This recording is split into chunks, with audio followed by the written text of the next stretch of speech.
Ir-rapport tekniku mħejji għall-Gvern dwar in-nirien illi ħakmu karozzi tal-linja tal-Arriva jindika li dawn ma tqabdux apposta. Waħda li ħarġet ċara mir-rapport kienet li isma' dan mhux kien arsin, mhux vendikazzjoni fil-ħarqu l-karozzi, dik waħda ċara. Għax kien hemm min Kontra, anzi, l-oppożizzjoni kienet tagħti l-impressjoni li seta' kien hekk. Peress li n-nirien irriżultaw minn problemi tekniċi, joħroġ ċari li l-BMD buses huma ta' periklu għall-pubbliku.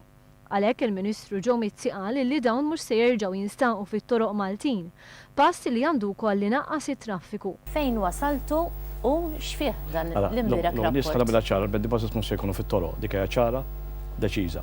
Fuq One Breakfast News, il-Ministru għat-Trasport Joe Mizzi ħabbar li qed jistenna indikazzjoni mill-Avukat Ġenerali sabiex jippubblika partijiet mir-rapport. Intant meta tkellem fuq One Radio, il-Prim Ministru Joseph Muscat sar li l-Gvern preċedenti kien imwissi qabel l-elezzjoni ġenerali li s-sistema ta' biljetti tal-Arriva kienet illegali.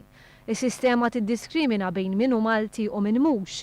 Il-Ministru Joe Mizzi ħabbar li Transport Malta se tintroduċi miżuri sabiex ittaffi l-konġestjoni ta' traffiku.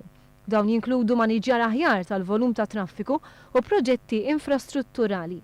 Wieħed minn dawn il-proġetti huwa r-roundabout tal-Kappara li permezz tiegħu 50% ta' traffiku se jkun elevat il fuq.